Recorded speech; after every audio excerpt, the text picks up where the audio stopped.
My mother-in-law leaned across my dining table, her perfectly manicured hand tapping a printed real estate listing.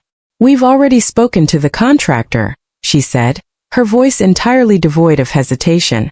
"Elena's wedding is in 6 months, and she needs a proper home to start her family. Since your mother's house is just sitting empty, it only makes sense for you to sign it over to her. It's the least you can do for this family." I sat there, my hands wrapped around a mug of lukewarm coffee, listening to her give away the home my mother had spent 30 years paying off. My mother had passed away just 3 weeks prior after a grueling battle with cancer. I hadn't even finished sorting through her clothes, yet my husband's family had already decided how to distribute her assets. Elena, my husband's 24-year-old sister, was smiling expectantly, nodding along as if they were discussing a borrowed dress rather than a 4-bedroom colonial house in one of the city's finest neighborhoods. I looked at my husband, Mark, expecting him to intervene, to say something to protect me from this blatant disrespect. Instead, he avoided my gaze, clearing his throat nervously before speaking. "Come on, Lauren," he murmured, his voice soft. "My mom has a point. Your mother doesn't need it anymore, and we already have our own condo. It's a shame to let a prime piece of real estate just sit there when my sister is struggling to find a place she can afford. Family is supposed to help family. I am a senior forensic accountant. My entire career is built on tracking hidden assets, analyzing complex financial trails, and uncovering corporate fraud. I am trained to remain calm under immense pressure, to let numbers tell the story, and never to let emotion cloud my judgment. But sitting in my own dining room, hearing my husband of 5 years echo his mother's preposterous demand, felt like a physical blow to my chest. Mark and I met in our late 20s. When we married, I brought a significant amount of savings into the relationship, while he carried a mountain of credit card debt from trying to maintain a lifestyle his entry-level marketing job couldn't support. Over the years, I quietly paid off his debts, managed our household budget with strict discipline, and ensured we lived comfortably while maximizing our investments. I never complained because I believed we were a team. I thought his family respected me too. But looking at the three of them now, I realized that my quiet efficiency and financial success had been misinterpreted as weakness. To them, I wasn't an independent woman who worked 80 hours a week to secure her future. I was simply a bottomless piggy bank that they could tap into whenever they felt entitled to a luxury they hadn't earned. "I will not be signing the house over to Elena," I said, keeping my voice level, deliberately matching the cold professional tone I used in boardrooms. "The house is currently in probate, and as the sole executor of my mother's estate, I have no intention of giving it away." My mother-in-law, Sylvia, scoffed loudly, tossing her head back. "Oh, don't be so dramatic, Lauren. You've always been so tight-fisted with money. Your mother was a simple schoolteacher. She would be horrified to see you hoarding her property out of sheer greed. Elena is Mark's sister. That makes her your sister. Don't you want her to be happy?" Elena pouted, crossing her arms. "I knew she'd be like this, Mom. She thinks she's better than us just because she makes more money." The sheer audacity of their entitlement was breathtaking. Elena had never held a job for more than 3 consecutive months, preferring to live off allowances from her parents and indirectly from Mark. The contractor Sylvia mentioned had already been inside my mother's house, taking measurements without my permission. Mark had secretly given his mother the spare key I kept on our kitchen counter. The betrayal stung deeper than I cared to admit. My husband had violated my trust, invading my grieving mother's sanctuary to appease his overbearing family. That night, after Sylvia and Elena left, Mark tried to minimize the situation. "You're overreacting, Lauren," he sighed, undressing for bed. "My mom just wants the best for Elena. It's not like you need the money from selling the house. You already make double what I make. Why do you have to be so selfish?" I stood by the window looking out at the city lights. "It's not about needing the money, Mark. It's about respect. Your mother entered my deceased mother's property without my consent, because you gave her the key. That house represents my mother's entire life of hard work. It is not a wedding gift for a girl who refuses to work." Mark rolled his eyes and turned his back to me. "Whatever. You're being emotional because of the funeral. We'll talk about this when you're thinking clearly." He didn't understand. Or rather, he chose not to understand. For the past 5 years I had ignored the subtle red flags. I had ignored how Sylvia always expected me to pay for expensive family dinners, how Elena always borrowed my designer bags and returned them damaged, and how Mark constantly asked for transfers from our joint account to lend to his father. I had stayed silent to keep the peace, believing that love required sacrifice. But watching them circle my mother's estate like vultures made something shift inside me. The next morning, I drove down to my mother's house. Stepping inside, the familiar scent of lavender and old books brought a wave of grief that nearly brought me to my knees. But as I walked into the kitchen, the grief turned into pure cold fury. On the counter lay a folder containing architectural sketches. Sylvia's contractor had already drawn up plans to demolish my mother's beloved garden to put in a swimming pool, and the living room walls were marked with blue painter's tape indicating where they planned to tear down walls. They hadn't even waited for an answer. They assumed they could simply pressure me into submission. I walked down to the basement, where my mother kept a small fireproof safe. She had given me the combination years ago. Inside were her personal journals, her marriage certificate, and a stack of financial documents. As a forensic accountant, I don't just read documents, I analyze them. I took the entire stack back to my office, locked my door, and spent the next 6 hours digging through decades of financial history. What I discovered in those files didn't just shock me. It provided me with the exact weapon I needed to dismantle my in-laws' sense of entitlement forever. Among my mother's papers was a legal agreement dated 12 years ago. It bore the signature of my father-in-law, Richard, and my late mother.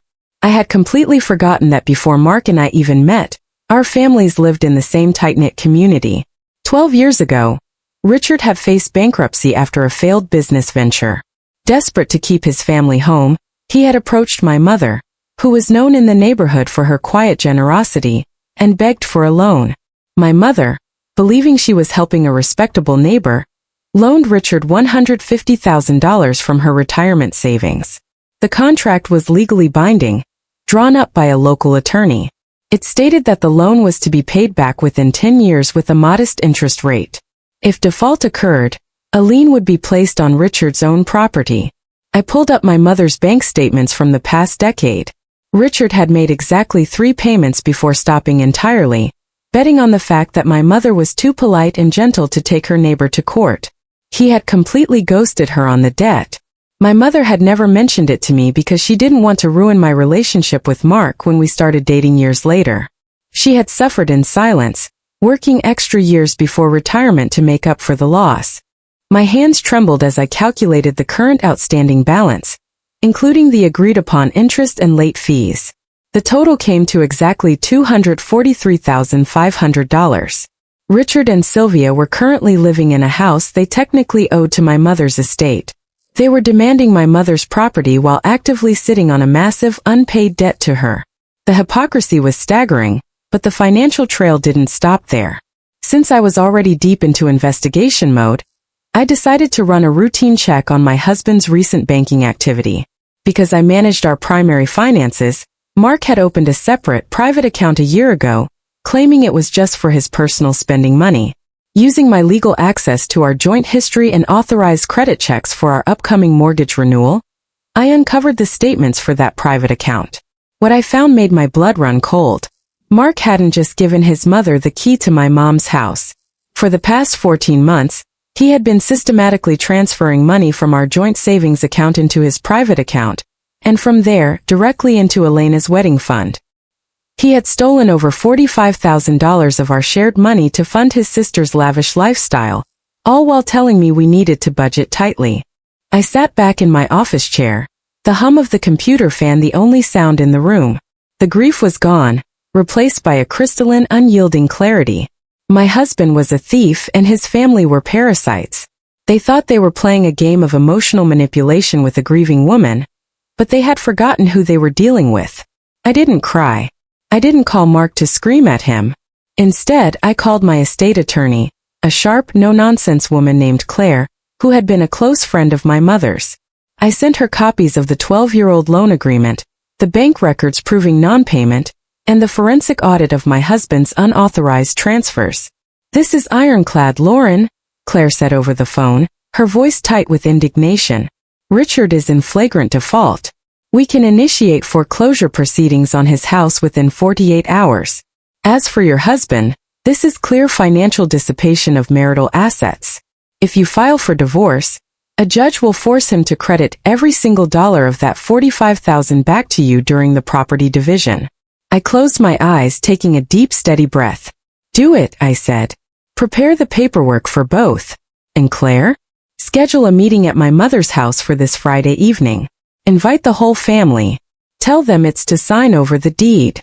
On Friday evening, the rain poured heavily against the windows of my mother's house. I sat at the dining room table, the very table where my mother used to grade her students' papers. In front of me lay several thick manila folders. The front door opened, and the laughter of my in-laws echoed through the hallway. Sylvia entered first, wearing a bright, triumphant smile, followed by Elena, who was already holding a bottle of champagne. Richard walked in behind them, looking pleased, and Mark brought up the rear, giving me a reassuring, albeit guilty, smile. Well, Lauren, I must say, I'm glad you finally came to your senses, Sylvia said, pulling out a chair and sitting down with a flourish. Family always comes first. Elena has been crying tears of joy all day. Where do we sign? Elena set the champagne on the table, right next to my folders. Yeah, Lauren, thanks. I promise I'll let you visit sometimes, she said with a dismissive giggle. Mark walked over and placed a hand on my shoulder. I'm proud of you, babe. I knew you'd do the right thing. I looked at his hand on my shoulder, feeling nothing but profound detachment. I gently leaned forward, causing his hand to slide off, and opened the first manila folder. Before we sign anything, I said, my voice echoing calmly in the quiet room, we need to review some outstanding paperwork regarding my mother's estate. Sylvia frowned, her smile faltering slightly. What paperwork? We're just here for the deed. I slid a document across the table toward Richard. His eyes scanned the page, and the color instantly drained from his face. Richard, I said smoothly, do you recognize this contract from 12 years ago?